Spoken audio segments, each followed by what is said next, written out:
live with the latest in the crypto markets. We'll now join our crypto experts, Mati Greenspan, Senior Market Analyst at eToro, and Jason Fernandez, CEO and co-founder of AE Token. Well, thank you both so much for joining us on the live show today.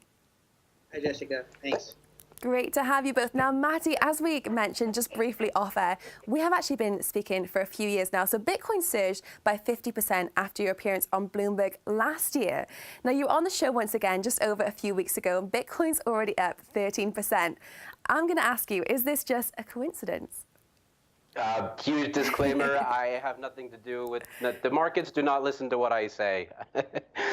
No, yes, it's a coincidence. Just a coincidence. All right, let's just jump straight in now. The importance of the $5,000 level for Bitcoin has been stated a number of times on the show and by many of you guys and guests. This is where the 200-day moving average stood. We have crossed this key level. So is the bear market now officially over? Mati, we'll start with you. Yeah, so at the moment we're kind of in this, I guess, limbo. It seems to be that the bear market has snapped. This blue line, the 200-day moving average, we've been talking about it for months already. You can see that this has been acting as a support during the bull run, a resistance throughout the crypto winter, and is now broken. In addition, the long-term bearish trend line has also been broken. And the thing about trend lines is that every chartist is going to draw them a little bit differently. So let's say if we draw it from here to here, that would be, I think, the most common way. You can see that it's clearly snapped.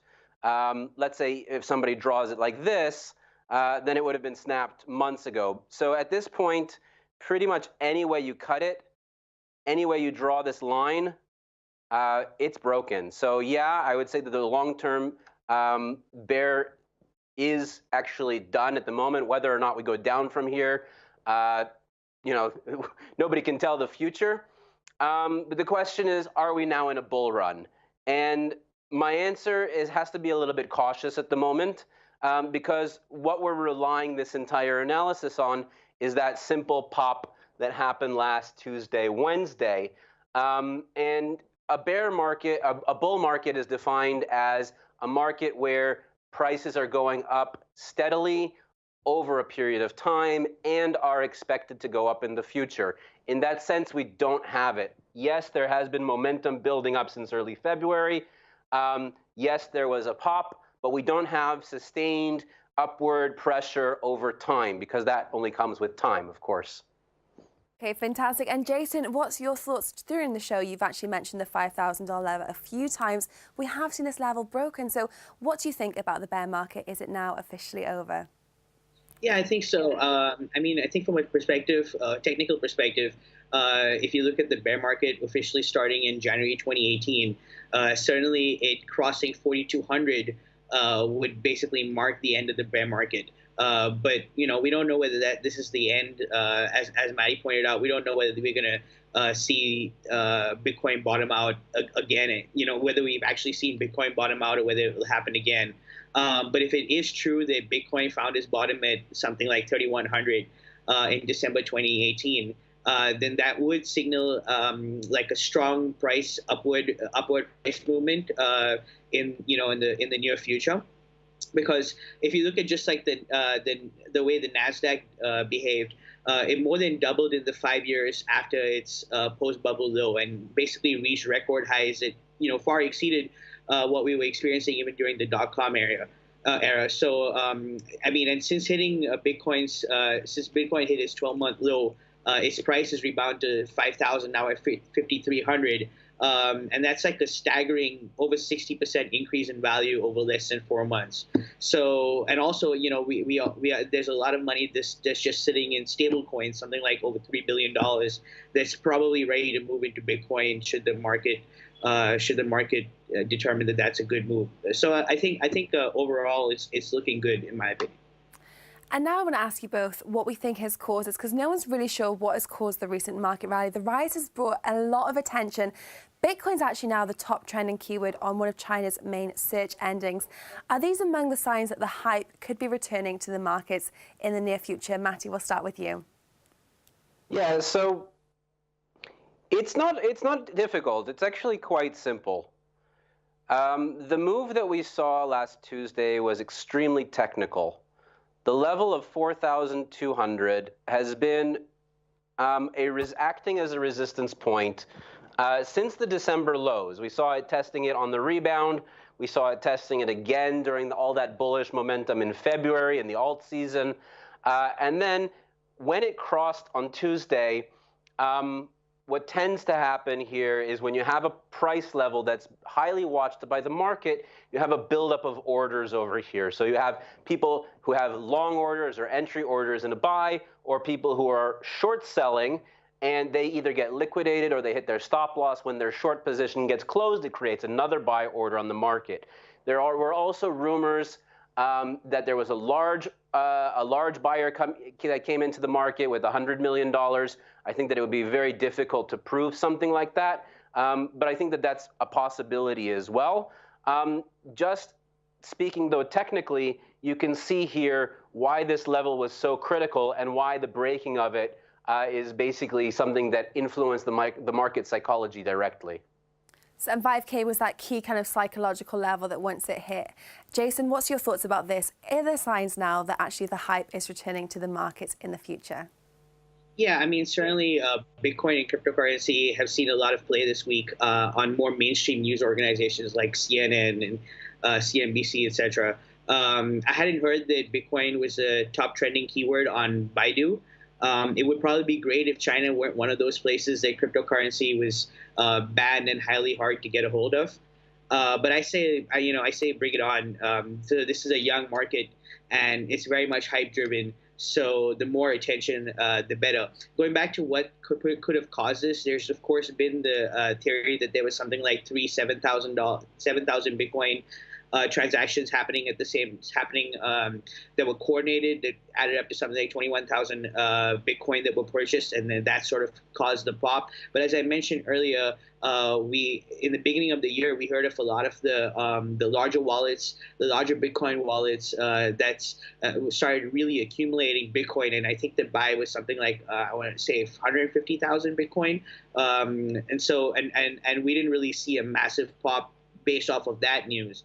So I wouldn't be so sure that just this 20,000 Bitcoin purchase would be the entire cause of this whole thing. I think it was a confluence of factors, and we had seen it slowly inching up, and we'd seen volumes increase. And I think that a breakout was probably inevitable at some point in time. What the exact catalyst is, I guess that's open for debate. Right, and I think if we look outside of just Bitcoin as well, Litecoin, for example, has also had an extremely bullish performance so far this year. So its mining reward halving is expected in August of this year. So I want to ask you both, and Jason, we'll start with you. Could this be one of the reasons why Litecoin's actually outperform Bitcoin currently? And is it likely this trade will shift into the other direction as Bitcoin's halving comes closer? Well, so I've been critical about Litecoin in the past, but it's been growing on me. So Litecoin was the first major cryptocurrency to implement the segregated witness protocol, which basically sort of set the stage for the Lightning Network.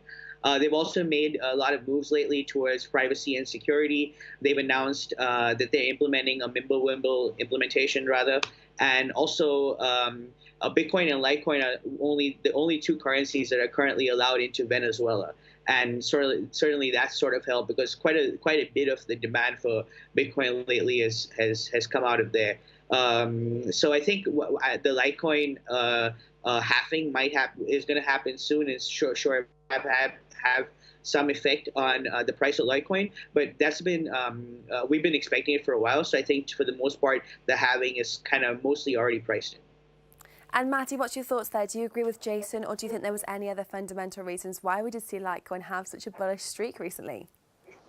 Yeah, so I want to point out that Litecoin has a very strong community. You can see them on social media. They're very big on Reddit and Twitter. I myself have noticed that whenever I do an analysis on Litecoin, they're not as vocal as some of the other communities, but they're always present. And they're doing a lot of meetups throughout the world, which are very widely attended. I, on the other hand, have not been critical of Litecoin. It was the #1 crypto in my portfolio for the vast amount of the alt season. Not even the number one, altcoin. It was above Bitcoin for quite a while. I recently took a bit of profits because, as you can see, we're coming up on that resistance, $100 per coin. So we could see a bit of a pullback there. Of course, a break of $100 a coin would open it up to much higher levels. Overall, for myself, if Litecoin is just an easier coin to transact with. The transaction times are quicker. The fees are cheaper. If you're moving money across the internet, if Litecoin is accepted in both places, it's just a much better way to do it than Bitcoin is. And now, Matti, I also want to ask you, as these new digital market assets, as they evolve, are there going to be other metrics that need to be reconsidered when we do look at individual coins, altcoins, and also Bitcoin as well? For example, what's your thoughts on total market capitalization? Yes, the crypto market is very much under construction as far as evaluation metrics. We are building them as we go, but we don't have, in some of the other markets, stocks and bonds, we have evaluation metrics that have been built up over the last few centuries even. So the crypto market, because it's very new, those type of standardized evaluation metrics are being built for now. You mentioned market capitalization. I think that is probably the prevailing method at the moment to evaluate cryptos, but it is a flawed method. Somebody posted a joke to me, which I thought was extremely true. They said that trying to evaluate a cryptocurrency based on its market capitalization is like trying to evaluate the health of a human being based on their body weight alone. It gives you a lot of information, but at the end of the day, it is subject to alteration. So, for example, if you suddenly release a huge number of coins and the price per coin is stable, all of a sudden you're inflating the market cap. We've seen also downright dirty fights over the internet about how to calculate the market cap of XRP. So that's something that's also very subjective. As we go, I believe that we're going to find valuation metrics that are a lot more fitting for what we're looking at right now, which is nothing short of programmable money. And is there anything else that you use as a metric? Because you also use trader volume occasionally, Matti. Yeah, and the trading volume also, my world has been rocked by that recent Bitwise report that showed that 95% of reported volumes are completely fake. And even though we look at sites like CoinMarketCap and CoinCheckup, and we noticed that on Tuesday, during the surge, we saw a record number of reported volumes, which is around $88 billion reported across all of the global crypto exchanges. Of course, now that means completely nothing to us because we know that 95% of it is fake. So we don't know also if it's 95% or if it's 80% or however much was faked on that specific day. You guys have been looking at the Messari website, and I think that that's incredibly true. They have some very good stats there. So, for example, just within 48 hours of that Bitwise report coming out, they introduced the real 10 24-hour volume. So of the Bitwise report, they identified 10 exchanges that were completely clean and not involved in Rosh trading and not reporting any fake volumes. And now we can see that stat right now, which is at $745 million over the last 24 hours. This number, but because this is a new indicator, we don't see a graph, like a pretty graph like we do in some of the others. So you just have to kind of keep your eyes on it and notice that this is about double what it was when that was reported. It spiked up on Tuesday to about 1.3 billion. So at this point, the volumes have come down, but they are still elevated. Fantastic. Well, thank you for that. And Jason, what about you? Is there any other metrics that you think you're reconsidering as we are seeing these digital assets evolve? Right. So as Matti pointed out, the 95% of fake volume has certainly made things really difficult. But I still think the volume does tell us something because when there's a change, it's indicative of a trend.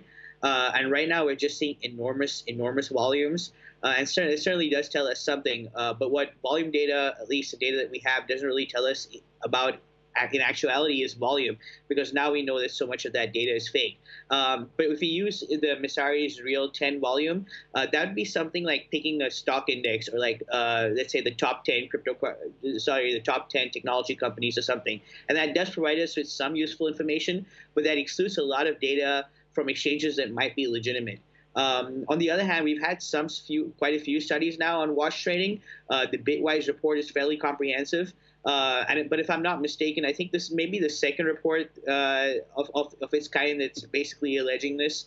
And I think that the data shows us, at least the Bitwise data shows us what exchanges are likely to be fudging the numbers. And Maddie and I have had some Twitter exchanges regarding this. And I think what CoinMarketCap needs to do really is come down very hard on these exchanges, instituting temporary bans in some cases, and maybe permanent bans in other situations. Maybe temporary bans that happen practically instantly based on algorithms or something that may be recognized as sort of fake trading. But only once we have really good data on volume and even things like market cap, total market cap, as time goes on, it's going to start being less and less of an important, useful metric to figure out, because as Maddie pointed out, yes, there are some controversy about how one determines market cap with certain cryptocurrencies. So till then, if CoinMarketCap were to step it up and give us some good data, that would be great.